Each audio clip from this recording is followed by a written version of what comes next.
Good evening and welcome to the October 22nd meeting of the Oyster River School Board. Thank you to Misty Lowe and everyone that works at Massway for hosting us here this evening. It's a beautiful facility and we appreciate your invitation. Can we begin with the approval of the agenda? Denise? I'll make a motion to approve the agenda. And a second? Kelly. Does anyone have any changes to the agenda? Seeing none, all in favor? 6 in favor, student rep in favor. All right, is anyone here for public comments? Please remember to state your name and where you live. Thank you.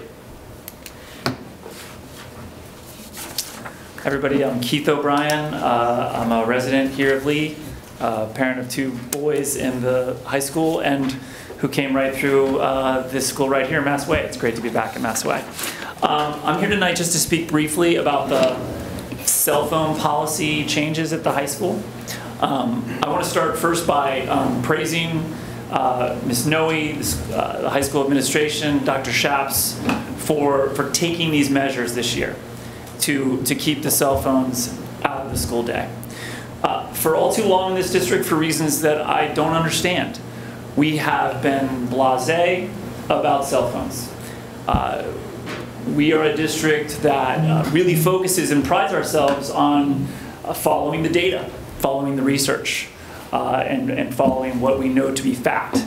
And the data on cell phone usage with children in a school building is clear and obvious. There is no place for these devices in the day. The research is clear that a cell phone is not just distracting to the person who's carrying it, but to the other person sitting next to them when that person brings out their cell phone or that cell phone makes a sound. We also know from the research that teenage brains, and I think a lot of research shows adult brains, are not equipped to handle the addiction of the phone. Again, this isn't opinion, this is medical fact. There are a lot of things that we do in our lives for our children that we don't really know about. There is a lot of research on this. So I appreciate what's been done. But I just want to urge the school board and the administration to really study what's happening at the high school, to not just believe it's done now.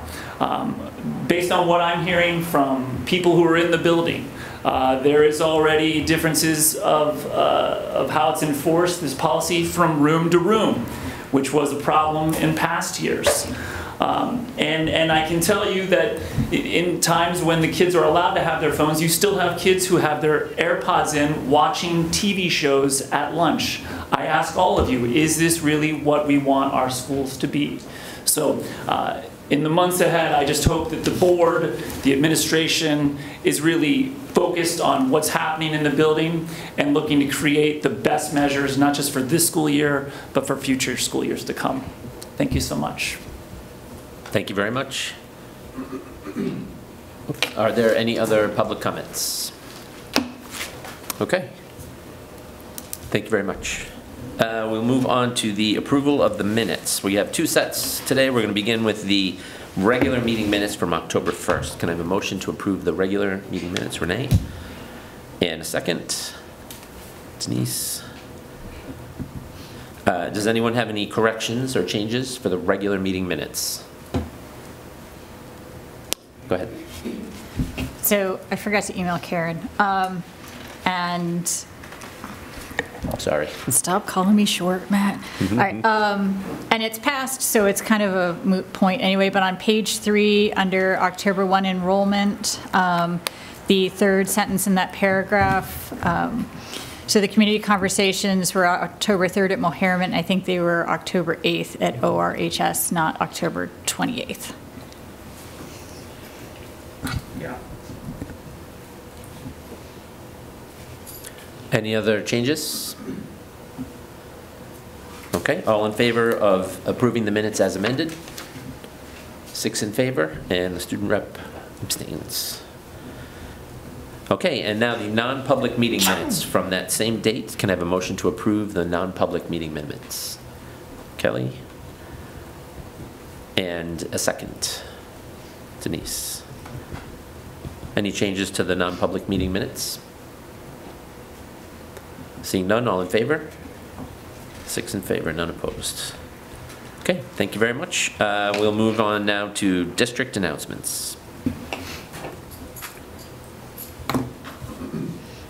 Good evening, welcome to Massway. It's always nice to have you all here.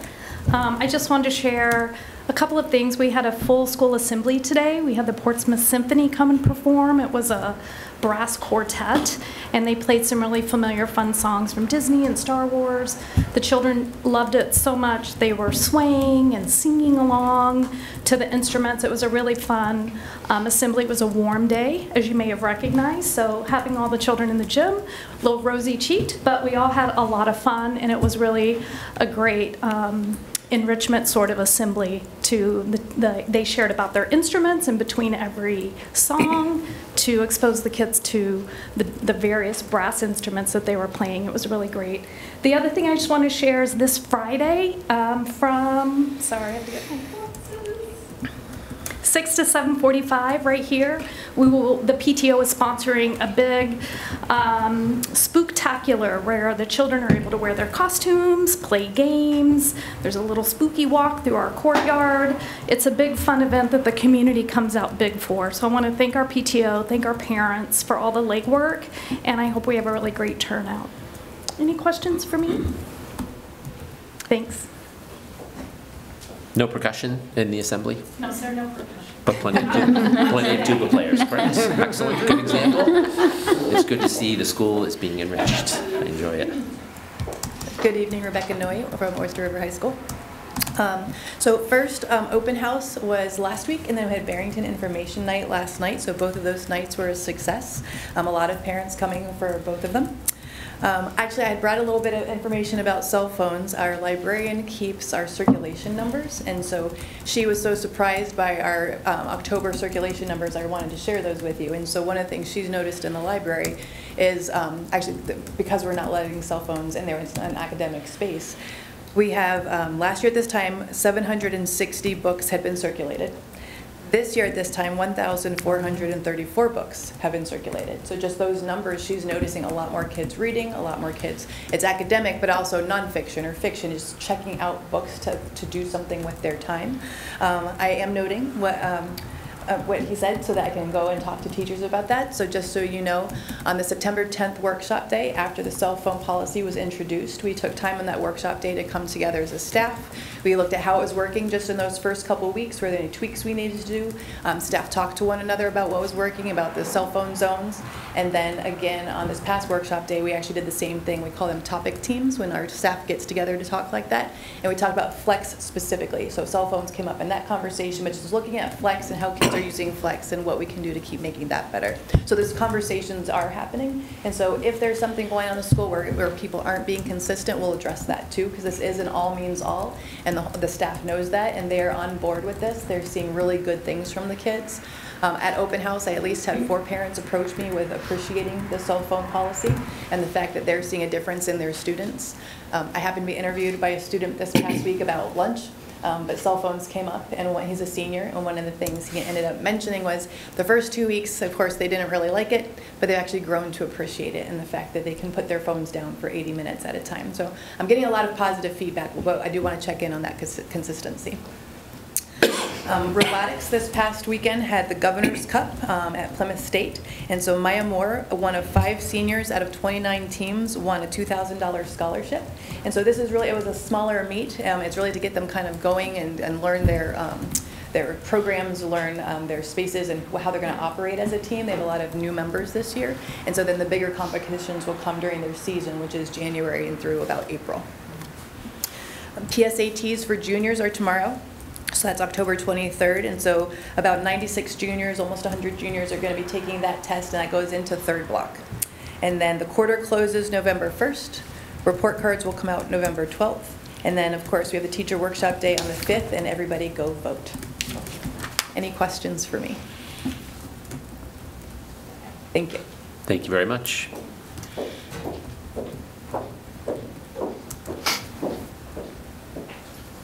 Oh, I did have a question, I'm sorry.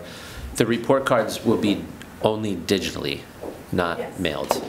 Correct. Yeah, we haven't mailed those in a few years, and Right. so they'll be digital, but in my newsletter, I'll also put directions on how to make sure people can print those. Excellent. Yes. Okay, thank you. You're welcome.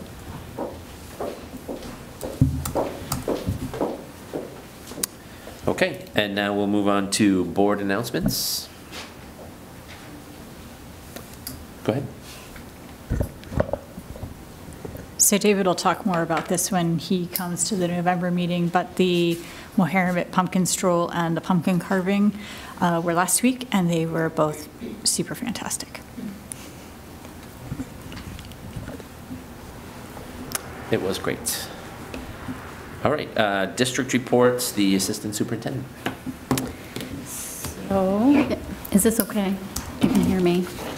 Tried to pull it down a little bit.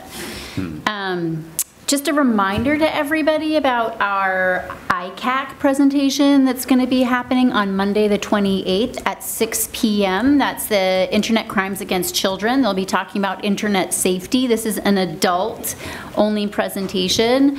And again, that's going to be at Oyster River Middle School at 6 p.m. in the Morris Recital Hall. Our community dinner happened. We had a great success. It was wonderful to have everybody there. We had over 200 people in attendance, and I just want to thank all of our community partners that came out. We had a variety of different community partners come out, and we really do appreciate it. I appreciate Meredith and the child nutrition staff that fed us all. They were very, very helpful, and the food was delicious. And I also want to thank Catherine and Nate and all the custodians at the middle school for helping us set up and pull down. We had tables coming from all the different schools, and there was a lot of behind-the-scenes work happening.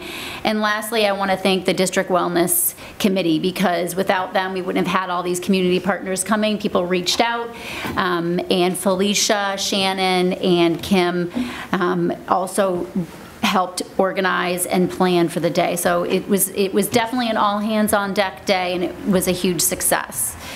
October Teacher Workshop Day, Becca mentioned some of the work that they did at the high school around teacher teams. We also had the middle school and the high school participate in suicide prevention, and that happened in the afternoon or morning. And then in the afternoon, the high school and the middle school had a variety of different things that were building level, and Becca mentioned one of the things that they did at the high school. At the middle school, we started our kickoff with NHLI, the New Hampshire Learning Initiative, and NHLI is working with the middle school and will be starting work with the high school as well around competencies and assessments and grading practices. And so this is work that we do with groups of teachers.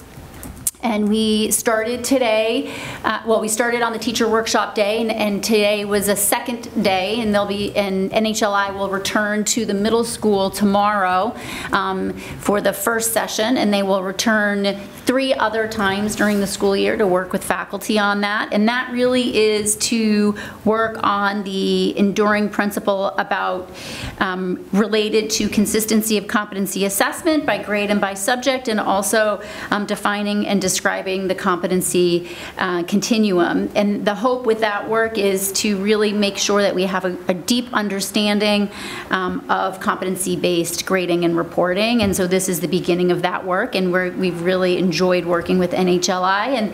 And Becca and I had a meeting with them today to look at how the high school can get involved with that work as well. So the November Teacher Workshop Day is coming quickly, and we have the K through 4 teachers will be participating in the suicide prevention workshop because they were involved with the parent-teacher conferences, so they weren't able to participate in that.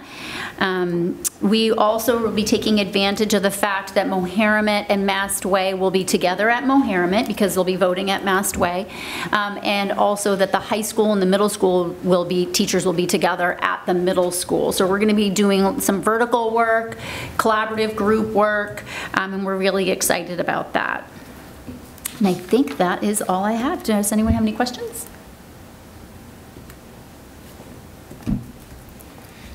The parent suicide prevention presentation on the 4th, is that for middle school families or any district family? So it's primarily for middle school families, but if there is someone who's interested in attending that is outside of the middle school, I cannot imagine that it would be an issue if someone is interested in attending. Great, thank you.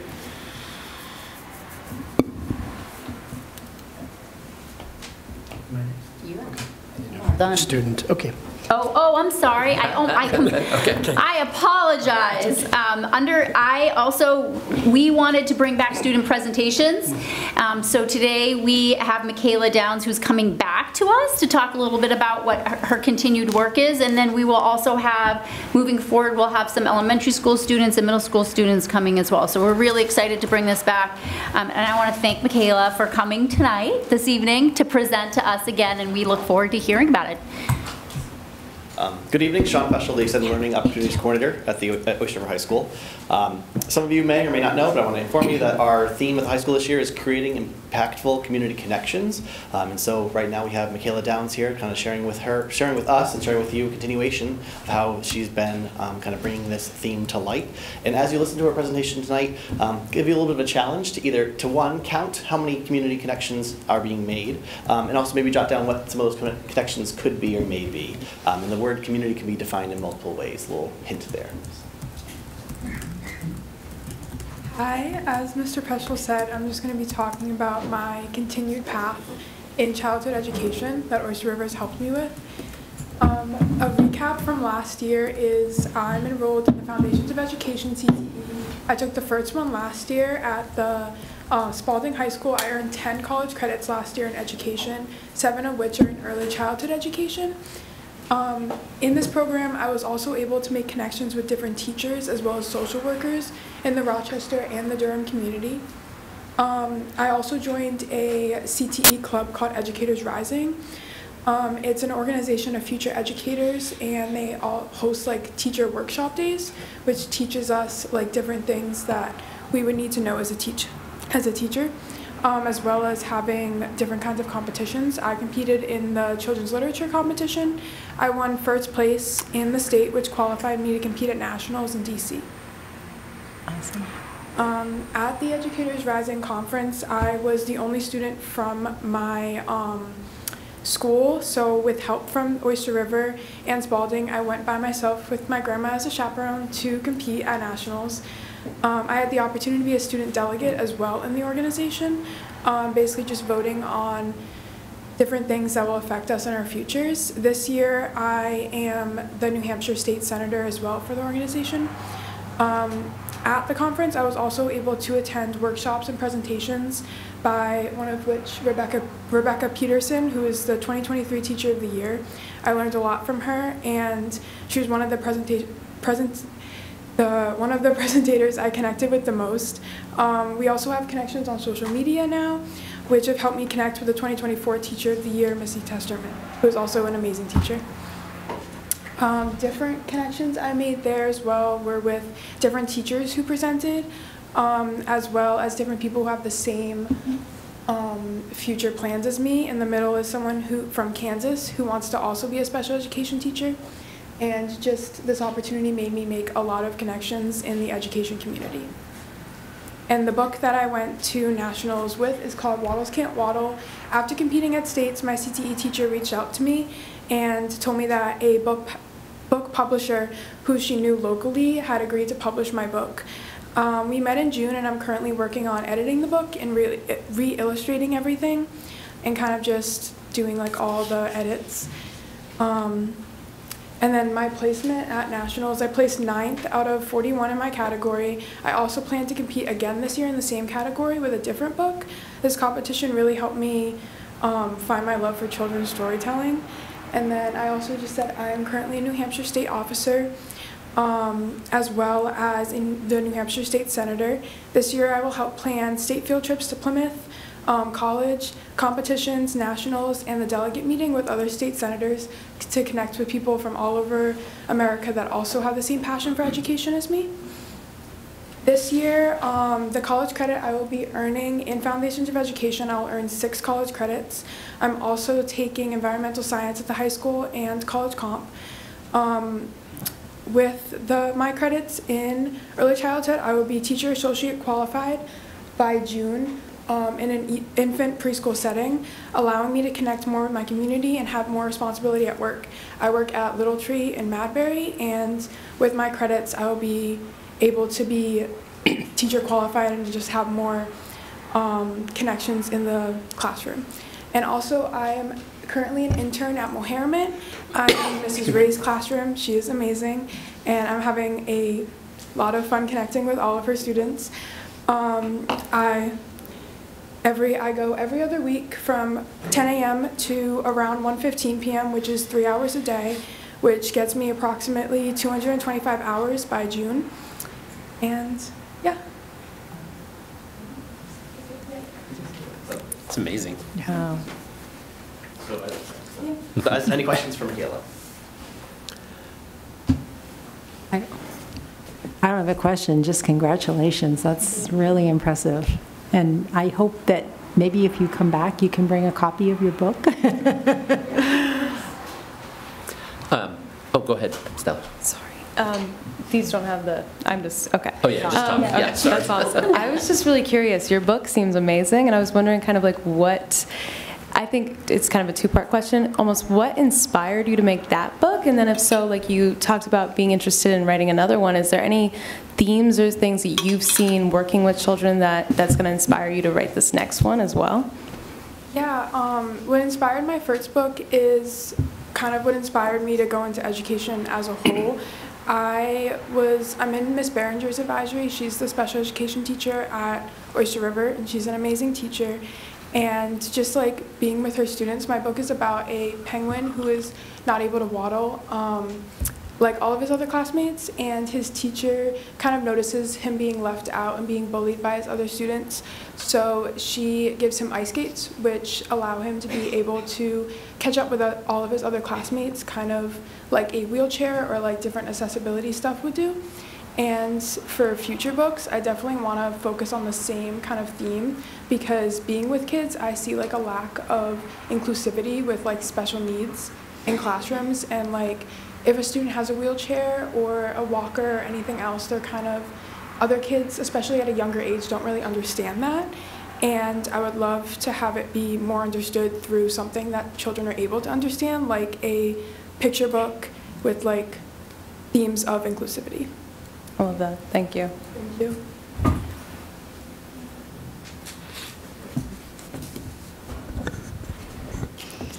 So with the internship, how does that work into your regular class schedule? It seems like it would be a lot.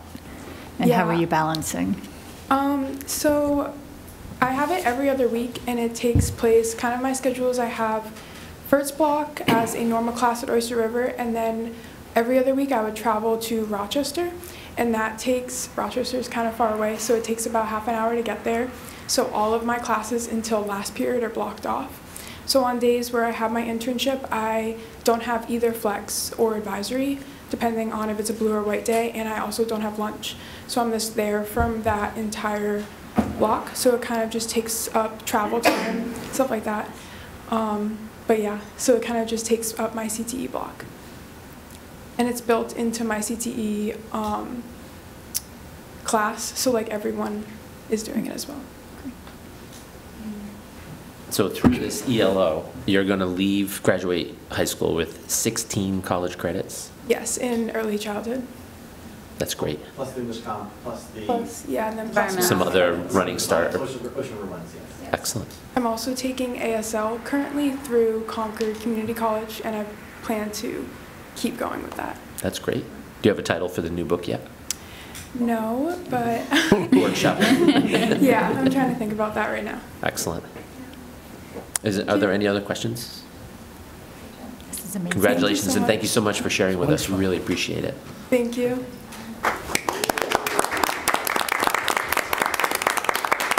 just sharing a little bit more about Michaela. She's only a junior too, so typically CTE is a junior and senior year. So she actually started the year early, so sophomore and junior year are year 1 and year 2. So there's still a whole other year ahead that she can actually go out and do more stuff in our community. So that creating impactful community, or creating impactful community connections. Not only is she connecting and getting connections, Teacher of the Year, so on and so forth, but imagine those kids that are in her Mohammed classroom that she's working with, and the people that are in her Rochester classroom, so on and so forth. So not only is she a part of those communities, but there's multiple communities that kind of spawn off of that type thing. So, and also another thing too is that Michaela is one of 103 students that are enrolled in Career Tech this year. It's up from last year's 89 or so, so about up 20. So just numbers-wise, make sure the green keeps coming for that. Be awesome. Really appreciate that. Definitely. Okay, good. So yeah, so again, Michaela's one of our kind of shining stars. Again, starting with CTE early and kind of taking it to the fullest and making a really big impact. So thank you. Thank you. Thank you very much.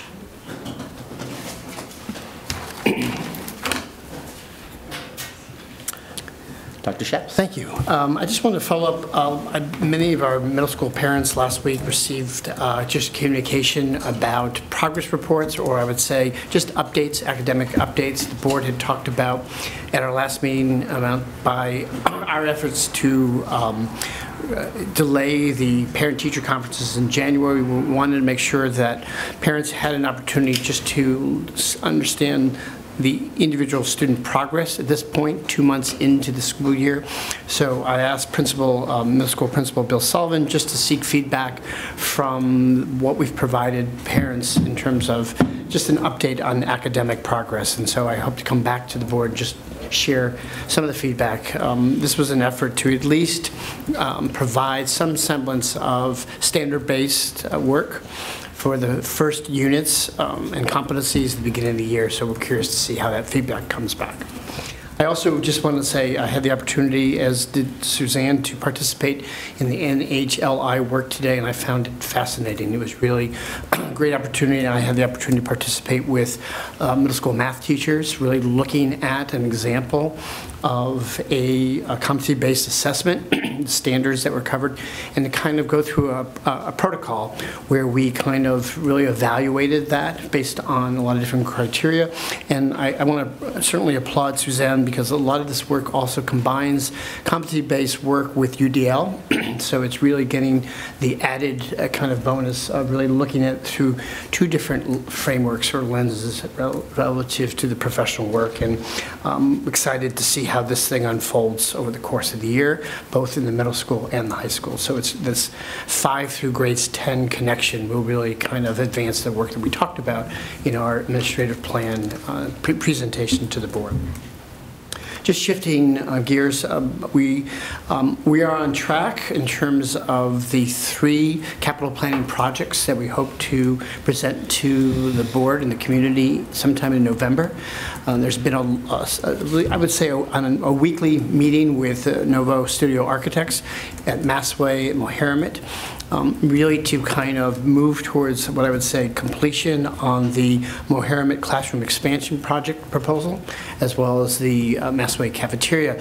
And as I mentioned at our last meeting, and I think this is going to become clear to the board, the process has allowed us to kind of look at the programmatic goals of our elementary schools, as well as space needs and utilization, and really kind of take a thorough approach to understanding what space requirements are necessary in order to deliver all aspects of program.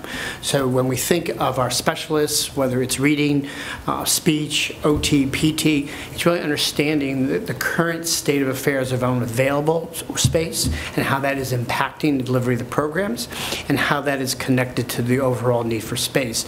So we've been really kind of working with a kind of framework of what is the existing space, what is the dysfunctional space, for better terminology, that is, I would say, space that is limiting relative to the programs, and then what would be the proposed additional space that would kind of match our programmatic goals, that is, whether it's additional classrooms to maintain class sizes, the program needs in order to move forward for the future. So the board will see what I would say a more comprehensive look at both Mohammed and Massway relative to not just where we started out in the spring, and really be able to talk through that through, I would say, a wider lens.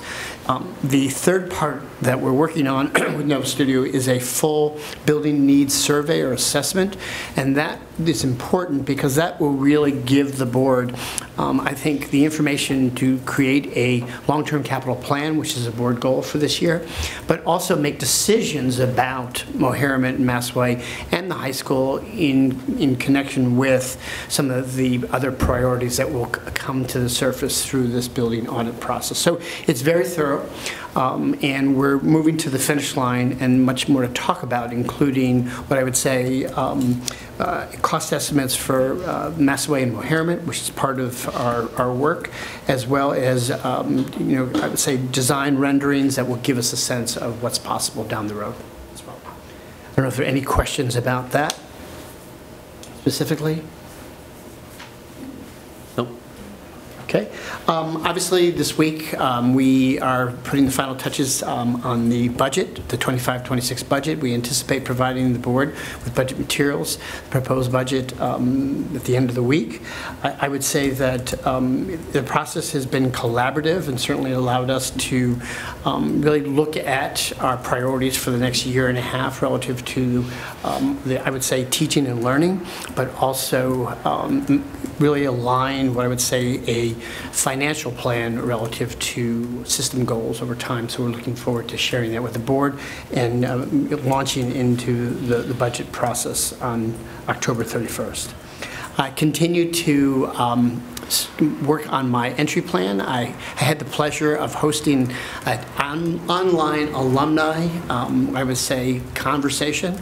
We had about 15 participants that I think going back to graduates from the 1980s, 1990s, and some recent grads. And it was, we had intended to talk for about an hour, but I'd say after an hour and a half, I had to kind of end it knowing that we covered a lot of ground. And it was nice to meet some recent grads and hear what they're doing right now, as well as hear from graduates from the class of 1992 and hear different perspectives about, in similar ways, the questions that I've used for the in-person focus groups. So my plan is to work with Jen Brown to analyze the information, the feedback that participants provide. I think close to probably somewhere between 90 to 100 participants all told for our meetings, to be able to really look at the themes that were kind of came through in the conversations, the continuity of comments, and present that back to the board and the community in December. So that was the intention, to really kind of say, this is what I've learned through this process and how it really has informed, in many respects, where we'd like to go going forward as well. So that's something to add. Also, in the coming weeks, I hope to present the board with the latest version of the Barrington tuition agreement. Been working with Barrington Superintendent Deanna Ray and legal counsel to finalize a draft agreement for board review and discussion in hopes of really putting that in place really for the next 10 years. So it was nice to connect that with participating the other night in the Barrington Student Information Night. And I thought it was great that our Barrington students had the opportunity to share their experiences about participating at Oyster River, and I think it meant a lot to prospective students and parents to get that kind of view of what it's like to be a student at Oyster River. So that was great as well. And that's my report. I don't know. Are there any questions? I want to say, if I can just add, there's been a lot of firsts. I had the opportunity to participate in observe the pumpkin carving at Moherament, and I found that the enthusiasm of parents equaled or surpassed that of the students. I also learned that day is nerve-wracking for our school nurses as they watch students use all kinds of tools to carve pumpkins. And I was surprised, or not surprised, that how many parents have been veterans of this for many years, and despite the fact that their children have moved on to different parts of the school system. I also had the pleasure of participating in the pumpkin stroll, which was exciting as well. And Principal Noe has been great in organizing department level meetings. I've had the opportunity to meet and committed to meeting with every high school department as part of their meeting time. So I've met with the social studies department, just recently with the English department, and we'll continue that process as well. So that, with a lot of time observing classrooms and just engaging in conversations, has been certainly a wonderful part of this entry as well. Excellent. Thank you very much. We will move to the business administrator. Evening. As Dr. Shaps had already told you, we are in the middle of our budget review. We are hoping to have your budget books ready for you to be picked up on Friday. If you can't pick them up on Friday, just let us know. But I do encourage you to get them as soon as possible because there's new and additional information in the budget books that you haven't seen before. And I don't want you to have the first blush when we meet on the 31st. Also, some of you who live in Durham are happy to hear that your tax rate was set last week. It went down 14 cents. So I'm very happy to report that the tax rate went down. Madbury is almost ready. I'm just waiting for them to sign on the dotted line, and I expect Lee will be ready in the next couple of weeks. The one item that I do need action on from the board is a budget adjustment. So in your packet, there was a couple-page listing of budget adjustments. It's not something that I usually do. Normally I like to let lines go over. So at the budget season I can explain to you this is why we need more money in this line or we need less money in that line. But because we had the software conversion and there's just been historical people moving around from location to location, as you know, a teacher can go from Meharmet over to the middle school, over to Mastway. Their position didn't necessarily get moved with them. And so the budget money has not been in the right location. So when Libby came along, we were looking at the accounts and we just really felt that we wouldn't have quite so many big swings in the budget when we're showing you where somebody belongs. So according to state law, the governing body, which is you, needs to approve those transfers. It's still a bottom line budget. We're not spending any more money than was already appropriated, but this just helps us put the money in the correct buckets. So. Okay. I'm just going to make a motion to authorize the business administrator to make budget transfers in accordance with RSA 3210, the transfer of appropriation. Can I have a second for that? Heather, thank you. And any discussion? Does anybody have any questions? Okay. All in favor? 6 in favor and the student rep in favor. Thank you. Student representative. All right. So just a few quick notes. Homecoming did take place a few weeks ago, so we wanted to reflect on that. There were almost 300 students in attendance, which was a very great turnout. The theme was, once again, I think I said this a few meetings ago, but was Atlantis, so it was nice, new, fun for a lot of students. And Spirit Week and the pep rally also happened as well. There was a brief mishap at the pep rally where we lost sound for a little while, but we did recover. And we also did have open house along with that. That was very well run. There were lots of parents in attendance, and it was great personally to see them kind of really engaging with their child's learning through their schedule. So that was definitely a success. And on another note, there is also a cross-country state meeting that is going to take place this Saturday. And the Tri-M Music Honors Society induction is happening tomorrow night as well. In terms of things happening moving forward, there's also the playoffs for fall sports that'll be happening soon, as the regular season for a lot of these sports is coming to a close and various senior nights are occurring as well. The Coffee House is also coming up, so mark your calendars for that. It's happening on November 7th, and it'll be an exciting mark of the return of the school year. And virtually along with that, the debate team did hold their first tournament this past Saturday. Oyster River did place well overall, with Jessie Wren, our first-year debater, earning a top novice speaker award. So that was successful, and that's all the notes I have for right now. Any questions? Excellent. Thank you very much. Appreciate it. Finance Committee.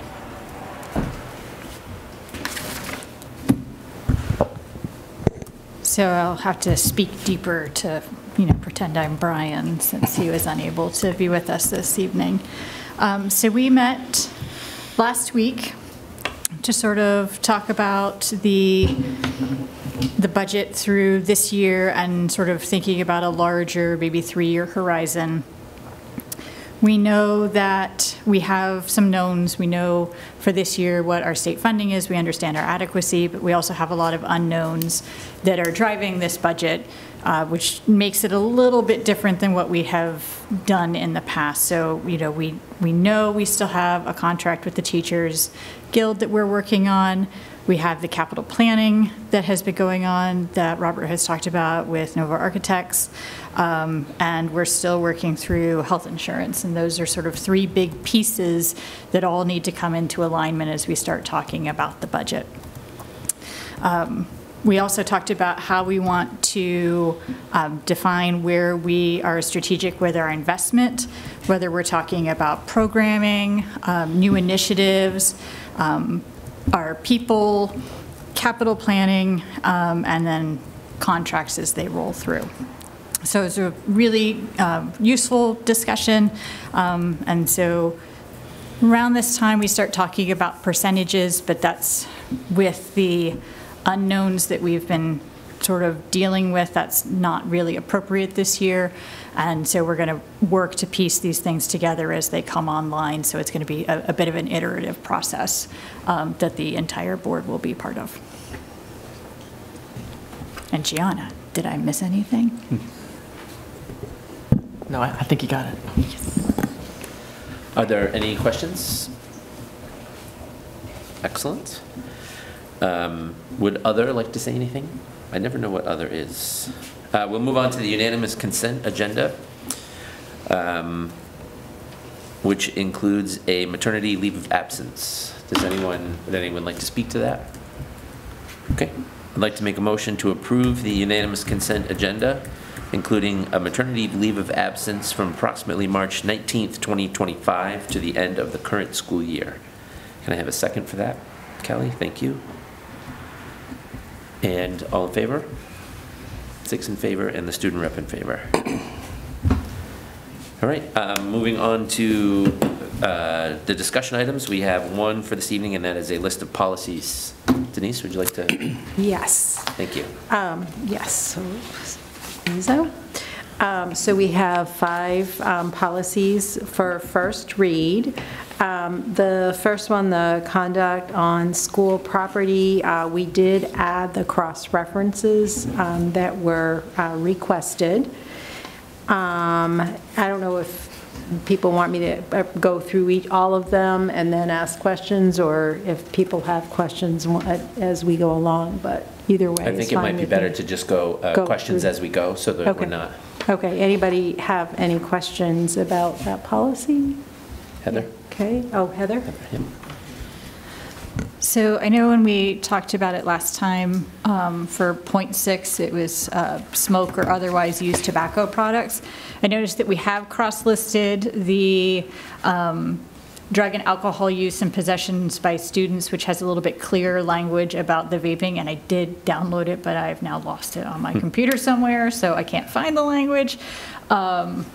Is the cross-reference strong enough to sort of cover that in the umbrella? Do we want it to just apply to tobacco products? That's sort of my question for everyone. Yeah, we did. We actually did discuss that in our policy committee, and it was decided that between 6 and 7, because 7 also talks about illegal drugs or controlled substances, that it would be covered, is what the decision was, as far as the decision was made, is that it would be covered and we didn't have to specify vape.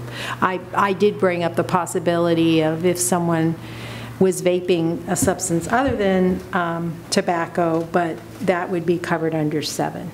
So, yeah. Any other questions regarding policy KFA? Okay, and on policy KHB, advertising in the schools, Jen did look this policy over.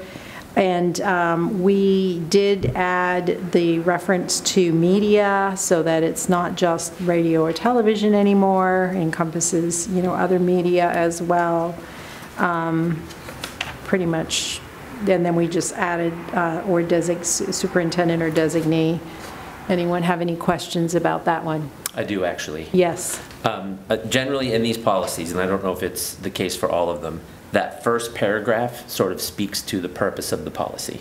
And in this case, it appears that the purpose of the policy is that no one will be involved in advertising, and then lists the ways in which people can be involved in advertising. I wonder if that first paragraph would be better suited as a subsection.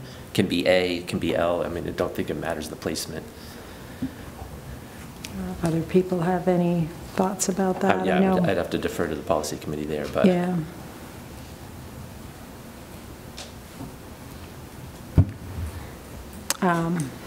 I know that I will just speak to Jen, having looked over this and feeling like that the wording was sufficient, but obviously if board members have, want us to take another look at it or whatever. My concern is that you removed except that, and I understand why you took that out, but now the purpose of the policy is that nobody can do it. And then there's a list of exceptions. Right. So if you're going to, you would need to, I think personally, you would need to keep the exception, except that, or move that. And I think which is more appropriate, you can say the purpose is advertising is defined, and then even A is the facilities, the name, that whole section about nobody being employed in advertising should be at the top because it is most important. Go ahead. I'm sorry. Go ahead. I was just thinking, trying to address Matt's point was that in a way, a lot of his objection would be solved by flipping the order between the two paragraphs, the first two paragraphs. If you start with the definition of advertising is defined, and then maybe suck something in from the section A, and then say neither the facilities. Would that answer your question? Where like subsection A ends up being part of the beginning blurb, that advertising is defined, and then advertising shall not distract from learning. And then the promotional literature, and then say neither the facilities or whatever shall be part employed. And that essentially ends up taking over A, but is the introduction about why we have that policy. Would those changes? I think that would work better. Answer your. Yes. Yep. I think that would work better. Did that make sense, Denise, or was that Well, too I'm just garbled? still trying to follow. So it would start with the advertising is defined. It would start there. And then it would go on to section A and take those two. And then it would go to the section. It's the continuing with advertising shall not be distracted from learning. Oh, I'm looking at my. Never mind. I'm looking at. I do this all the time. I have a printed out copy and then it doesn't match. Hold on. Let me look at the one online. So Matt, can I ask a question? Yes. And maybe I'm very likely reading this wrong. I sort of take the first paragraph as no one can use our likeness, our logo, our anything for their advertising externally, and then the rest of it is, we can use, we can help advertise your things, like with a video, with the marketing material at the bottom. That's okay. The internal use of things or the internal promotion of third-party things. So I read them as separate, and I don't know if that's the way that's meant to be read. So I was. No, I think you're reading that correctly, but it still would be, what is the purpose of this policy? And if the purpose is to say we don't want anyone using our stuff, which I think is okay, we would need to say, oh, I see what you're saying. I still think it should be either second or a subset, just personally. So now that I'm looking at the right version, so we're talking about starting it with the advertising is defined as, because that makes sense to start that way. And then going to A, but what if we just started with neither the facilities? So in other words, just flipping the first and second paragraphs. I think that would be good. Does that make sense? Yeah. And then we would continue on with A, B, and so on and so forth. So is that acceptable to everyone? So all we'll do then is we will flip the first two paragraphs. Thank you very much, I appreciate it. And then we'll bring it back for, yes. A has to be included in that. I think the recommendation was that it should go from advertising is defined as through section A, first and second paragraph. Okay. As the beginning of that. And then introduce neither the facilities, the name, or would Okay. be follow. Okay. Essentially, neither the facilities things become section A. Right. Okay, all right. So we'll have Wendy make those changes, and then we'll still, with those changes, if the board is okay, we'll go ahead and approve it as first read, because it'll come back as second read with Okay. those changes. I've got one more thing. Yep. I'm sorry. This is on section F. There's some language there that, since it's not defined, made me a little uncomfortable. It was where it starts talking about the or CSD schools may, upon approval of the superintendent, it keeps going, cooperate with governmental agencies in promoting activities in the general public interest, which are nonpartisan and non-controversial. Well, nonpartisan and non-controversial are pretty nebulous terms, and I was actually thinking a better way of dealing with that was actually to axe that, where it says, whoa, my computer just did, oh, okay. Decided to open up Microsoft Teams randomly, because, you know. All right, so if we remove this says which are nonpartisan, oh my gosh, stop doing that. Which are nonpartisan and non-controversial and so you just end up saying promoting activities in the general public interest which promote the education or best interests of the pupils. And then we get rid of the language where it says nonpartisan, non-controversial, which automatically makes it suspect. And then we're refocusing what we always focus on, which is the well-being of the students. And then that gives us a bit more leeway without putting words in there that are, I don't even know what word I want to use, divisive or lightning rod words. Does that make sense? Yeah. Does that make sense?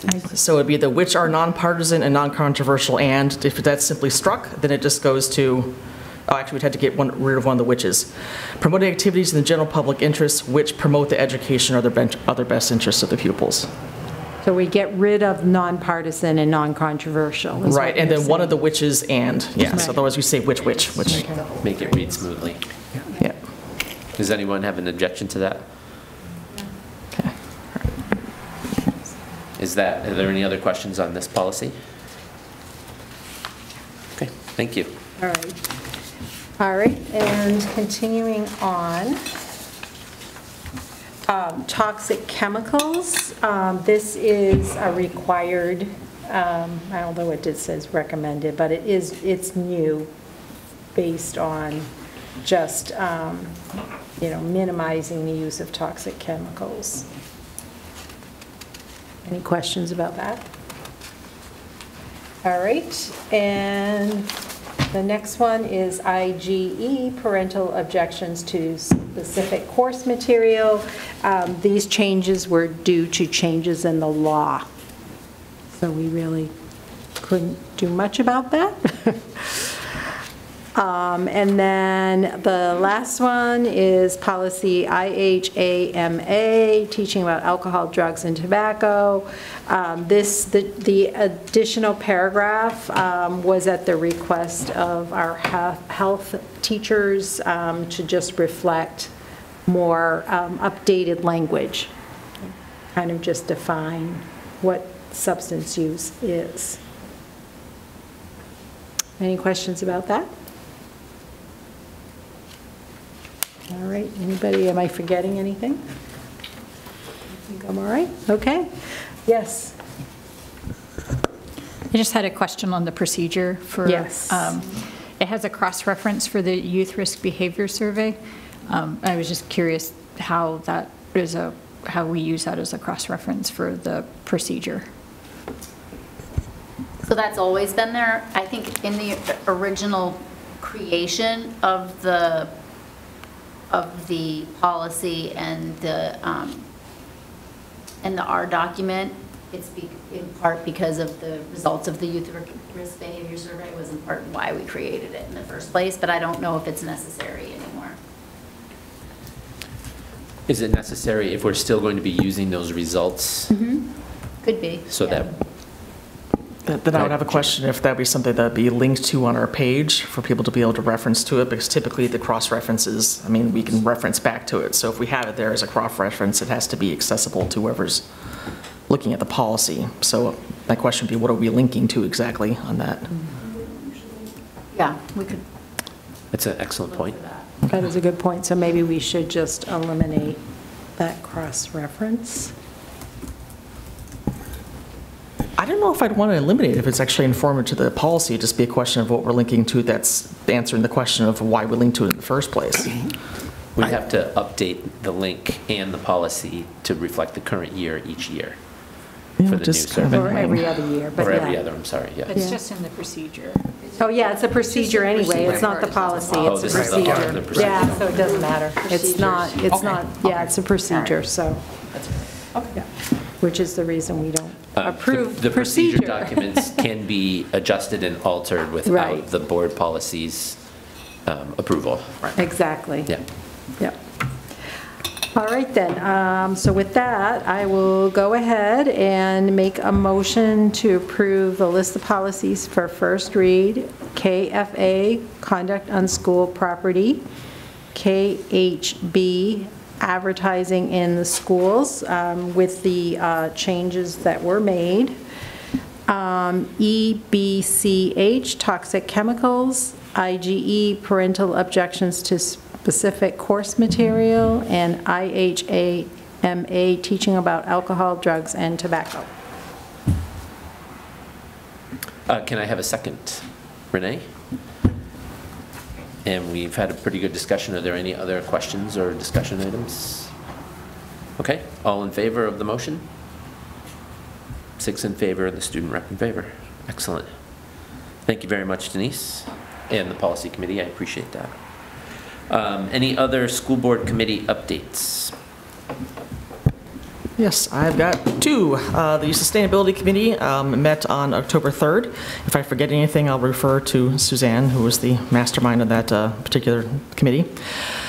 There was a good discussion that was concerning about what we wanted to focus on this year, and so there was multiple points that people want to talk about. One was to try and reduce food waste overall in the school district, and one thing that's a great initiative that Ms. Sanon started already was on October 18th, where she started measuring how much food waste was produced during the process of lunch at the middle school to give us a baseline of how much there is. So if we start changing anything with policies or what kids are doing, we actually know what we started with. I'd be looking forward to her being able to present what was found with that. She worked with the UNH dietetics students on that, so it'd actually be really cool when we get the results of that. That was only the 18th, so I mean, you can't tell them to cough up the results right now. Two other things that we're really going to be, well, three other things we're really be focusing on was kind of student education regarding this issue. People are aware of sustainability, but there was definitely marked upon by teachers and nutrition staff that elementary school students are quite enthusiastic and are really good at doing food waste and recycling where it needs to go, and then it starts to trickle off a little bit in middle school, and then it's a bomb at the high school. So people are aware, but we need to actually make sure that we're working better on making sure that people are utilizing what they do know in order to do more sustainability and recycling and less waste going forward. That was a huge topic of discussion. And two of the things that we're trying to be working on, with the understanding that this would not all be solved in 1 year, is that we would also be working on dealing with, I guess I would call it pre-consumer plastic waste. Because one thing that has kind of come out with was talking to people in the community, and research has been going on, including by actually the students at the last science poster event in the spring, where they talked a lot about recycling and talking about the community, is that people are not very aware of how little is actually recycled with plastic. And I actually looked up some numbers before I came in, and only 5 to 6% of plastic is actually recycled in the United States, 9%, and it's only 9% worldwide. So the answer really is, when we're talking about plastic, particularly when like 72% of it is single use and gone, is not so much trying to recycle it post-consumer, it's to not utilize it at all. And so that was a discussion, start talking about that, not only just talking about your general use, but also what we can do in the school to actually reduce how much plastic, particularly the single-use variety, that we're using at all. So that was a big discussion on it. Is there anything I missed, Suzanne? No, No, I think we also talked about just the continuing work that the teacher leaders are doing with faculty around sustainability and how we fuse it into the classroom.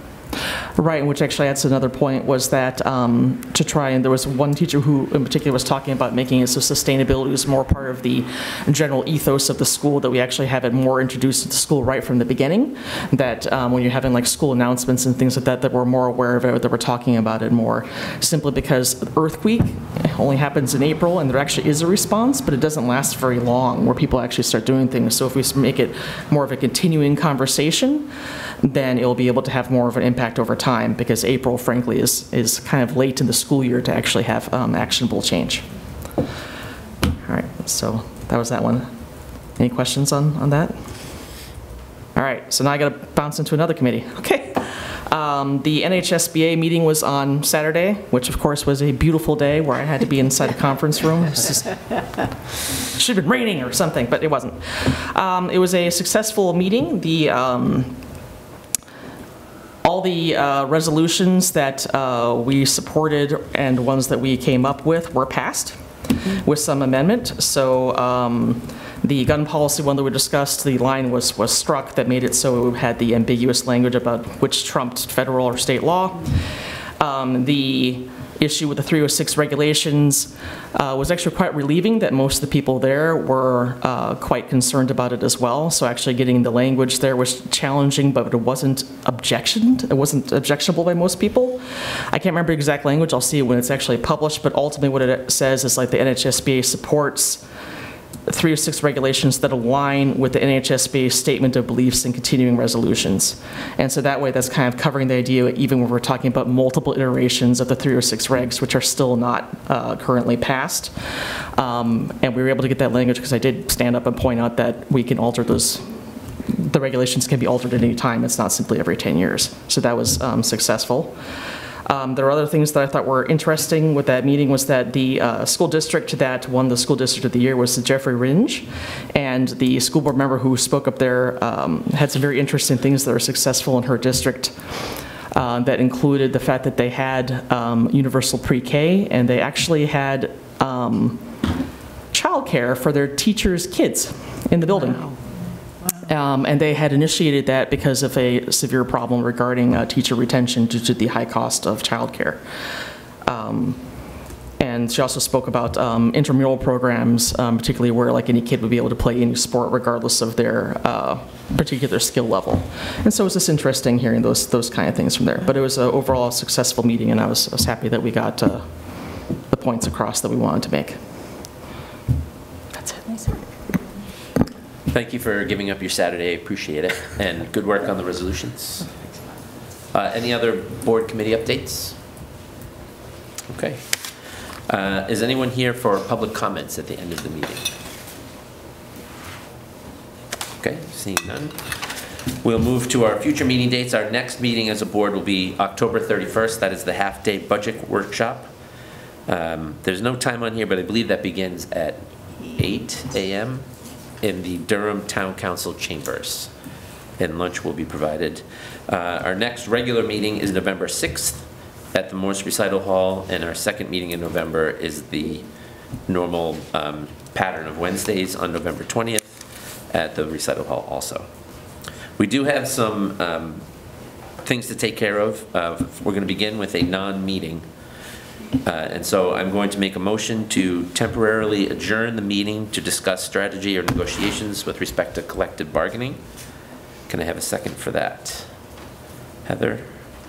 And this will just be a by hand vote. So all in favor?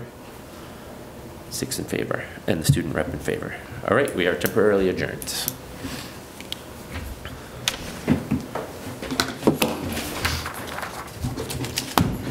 It'll be back.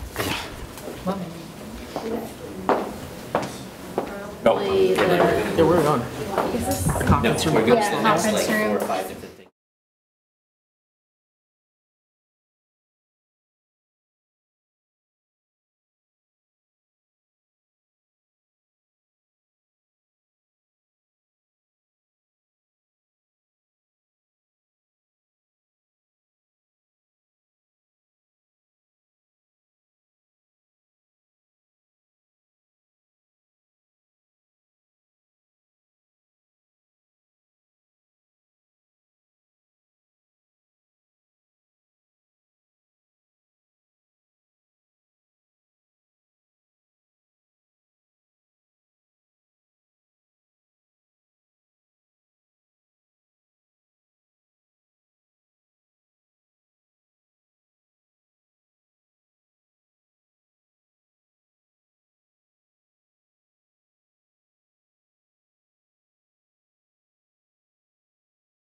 It's up to you, that's why I waited to. That I will get. 10 seconds. Everybody ready to come back in 10 seconds? Yep. That's fine. Bye, Amy, thanks for calling it in. Okay. Tell me if you want. We are back into our regular meeting, and at this point, we're going to move into a non-public meeting. I am just going to make a motion to move into a non-public session according to RSA 91A3 for a discussion of a matter likely to adversely affect the reputation of a person other than a school board member. Can I have a second for that motion? I'll second it. Denise, and we'll need a roll call vote. Renee Bennett, yes. Matt Bacon, yes. Heather Smith, yes. Denise Day, yes. Kelly Akis, yes. Gian Chelsea, yes. Okay, thank you very much.